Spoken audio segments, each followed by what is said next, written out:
Hello, boys and girls. It's Mrs. Stathis. Another twist. The Three Little Wolves and the Big Bad Pig. Okay. Once upon a time, there were three cuddly little wolves with soft fur and fluffy tails who lived with their mother. The first was black, the second was gray, and the third was white. One day the mother called the three little wolves around her and said, "My children, it is time for you to go out into the world. Go and build a house for yourselves, but beware of the big, bad pig." "Don't worry, Mother, we will watch out for him," said the three little wolves, and they set off. Soon they met a kangaroo who was pushing a wheelbarrow full of red and yellow bricks. "Please, will you give us some of your bricks?" asked the three little wolves. "Certainly," said the kangaroo, and she gave them lots of red and yellow bricks. So the three little wolves built themselves a house of bricks. The very next day, the big bad pig came, prowling down the road, and saw the house of bricks that the little wolves had built. The three little wolves were playing croquet in the garden. When they saw the big bad pig coming, they ran inside the house and locked the door. The pig knocked on the door and grunted, little wolves, let me come in." "No, no, no," said the three little wolves. "By the hair on our chinny chin chins, we will not let you in, not for all the tea leaves in our china teapot." "Then I'll huff and I'll puff and I'll blow your house down," said the pig. So he huffed and he puffed and he puffed and he huffed, but the house didn't fall down. But the pig wasn't called big and bad for nothing. He went and fetched his sledgehammer and he knocked the house down.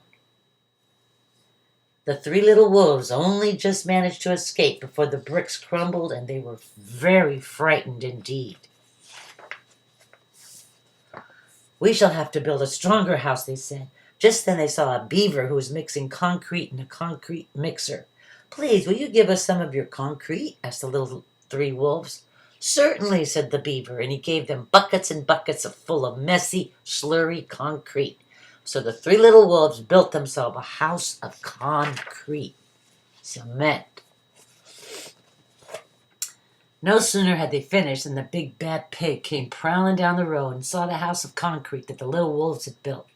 They were playing battledore and shuttlecock in the garden, and when they saw the big bad pig coming, they ran inside their house and shut the door. The pig rang the bell and said, "Little frightened wolves, let me come in."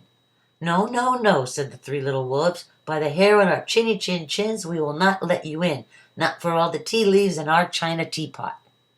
"Then I'll huff and I'll puff and I'll blow your house down," said the pig. So he huffed and he puffed and he puffed and he huffed, but the house didn't fall down. But the pig wasn't called big and bad for nothing. He went and fetched his pneumatic drill and smashed the house down. The three little wolves managed to escape, but their chinny chin chins were trembling, trembling, and trembling. "We shall build an even stronger house," they said, because they were very determined. Just then they saw a truck coming along the road carrying barbed wire, iron bars, armor plates, and heavy metal padlocks. "Please, will you give us some of your barbed wire, a few iron bars and armor plates, and some heavy metal padlocks?" they said to the rhinoceros who was driving the truck. "Sure," said the rhinoceros, and he gave them plenty of barbed wire, iron bars, arm plates, and heavy metal padlocks. He also gave them some plexiglass and some reinforced steel chains, because he was a generous and kind-hearted rhinoceros.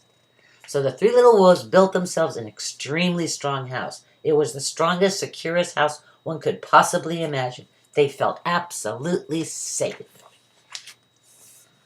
The next day, the big bad pig came prowling along the road as usual. The three little wolves were playing hopscotch in the garden. When they saw the big bad pig coming, they ran inside their house, bolted the door, and locked all the 37 padlocks. The pig dialed the video entrance phone and said, "Little frightened wolves with the trembling chins, let me come in." "No, no, no," said the little wolves. "By the hair on our chinny chin chins, we will not let you in, not for all the tea leaves in our china teapot." "Then I'll huff and I'll puff and I'll blow your house down," said the pig. So he huffed and he puffed and he puffed and he huffed, but the house didn't fall down.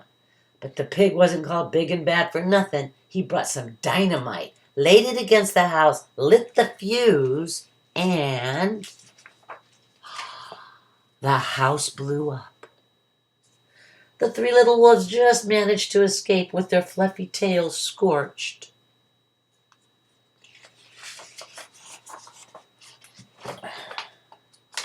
Sorry about that. Something must be wrong with our building materials, they said. We have to try something different. But what? At that moment, they saw a flamingo coming along pushing a wheelbarrow full of flowers. Please, will you give us some flowers? Asked the little wolves. With pleasure, said the flamingo, and he gave them lots of flowers. So the three little wolves built themselves a house of flowers. One wall was of marigolds, one of daffodils, one of pink roses, and one of cherry blossoms. The ceiling was made of sunflowers, and the floor was a carpet of daisies. They had water lilies in their bathtub and buttercups in the refrigerator. It was a rather fragile house, and it swayed in the wind, but it was very beautiful. Next day, the big bad pig came prowling down the road and saw the house of flowers that the three little wolves had built. He rang the blue bell at the door and said, "Little frightened wolves, with the trembling chins and the scorched tails, let me come in." "No, no, no," said the three little wolves. "By the hair on our chinny chin chins, we will not let you in, not for all the tea leaves in our china teapot.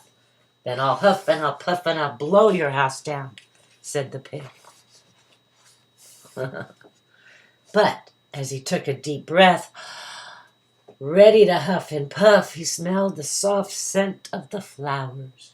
It was fantastic, and because the scent was so lovely, the pig took another breath and another. Instead of huffing and puffing, he began to sniff.